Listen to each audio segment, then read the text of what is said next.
ಹಾಗಾಗಿಯೇ ನೇರವಾಗಿ ನಾವೇ ಈ ಮೂಲಕಕ್ಕೆ ಬಂದು ಜನರಲ್ಲಿ ಜಾಗೃತಿ ಮೂಡಿಸೋಣ, ಅವರ ಸಾವಿನ ಪ್ರಮಾಣವನ್ನು ಕಡಿಮೆ ಮಾಡುವ ಅಂತೇಳಿ.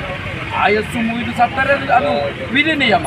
ಆದರೆ ವಾಹನಗಳಲ್ಲಿ ಚಲಿಸುವ ಸಮಯದಲ್ಲಿ ತಲೆಗೆ ಶಿರಸ್ತ್ರಾಣ ಅಂದರೆ ಈ ಭಾಗದ ಹೆಲ್ಮೆಟನ್ನು ಧರಿಸದೆ 4 ಚಕ್ರದ ವಾಹನದಲ್ಲಿ ಸಂಚರಿಸುವಾಗ ಆ ಆಸನದ ಸೀಟ್ ಬೆಲ್ಟನ್ನು ಧರಿಸದೆ ಸಂಚರಿಸುವ ಸಮಯದಲ್ಲಿ ಬಹಳಷ್ಟು ಅಪಘಾತಗಳು ಆಗ್ತವೆ.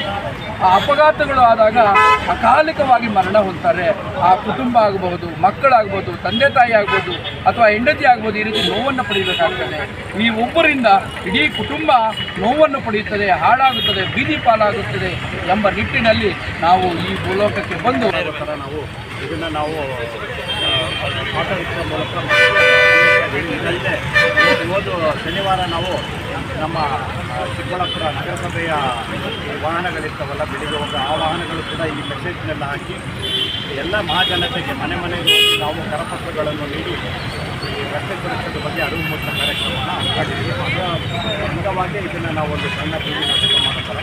ಯಾಕಂತ ಹೇಳಿದ್ರೆ ಒಂದು ನಮ್ಮಲ್ಲಿ ಇದಿದೆ. ಯಾಕಂತ ಹೇಳಿದ್ರೆ ಒಂದು ಆಕ್ಸಿಡೆಂಟ್ ಸಾವಾಗುವಾಗ ಯಮಕಿಂಕರು ಯಮಧರ್ಮ ಎಲ್ಲ ಬಂದು ಕರ್ಕೊಂಡು ಹೋಗ್ತಾರೆ ಅಂತ ನಾವು ಒಂದು ಇದಿದೆಲ್ಲ. ಅದರಿಂದ ನೀವು ಹಾಕ್ಕೊಳ್ಳಿಲ್ಲ ಅಂದರೆ ಯಮಧರ್ಮ ಬಂದು ನಿಮ್ಮನ್ನು ಒಂದು ಇದರಿಂದ ಕರ್ಕೊಂಡು ಹೋಗೋ ಒಂದು ಇದಾಗ್ತದೆ. ಇದಾದರೂ ಕಾಣ್ತಾ ಇದೆ. ಇದರಿಂದ ಏನು ಅವರು ಯಾರು ಎದುರಬೇಕಾಗಿಲ್ಲ. ಆದರೂ ಇಲ್ಲಿ ನೋಡಿ ಕೆಲವರು ಎದುರಬೇಕಾಗಿಲ್ಲ. ಬಟ್ ನೀವು ಕೈಯಲ್ಲಿದೆ. ನೀವು ರೋಡ್ ಸಿಗ್ನಲ್ಗಳು ಆಮೇಲೆ ರೋಡ್ ಸೈನ್ಗಳನ್ನೆಲ್ಲ ಪಾಲಿಸ್ಕೊಂಡು ಏನು ಹೆಲ್ಮೆಟ್ ಇದೆ, ಆಮೇಲೆ ಸೀಟ್ ಬೆಲ್ಟ್ ಇದೆ, ಆಮೇಲೆ ಬೇರೆ ಏನೇನು ಇದಿದೆ ಅದು ಹಾಕ್ಕೊಂಡು ಹೋಗೋದ್ರಿಂದ ನಿಮಗೆ ಜೀವ ಉಳಿತದೆ ಅನ್ನೋ ಒಂದು ಅರಿವು ಕಾರ್ಯಕ್ರಮ. ಸರ್, ವಾಹನ ಸವರಲ್ಲಿ ಏನೋ ಒಂದು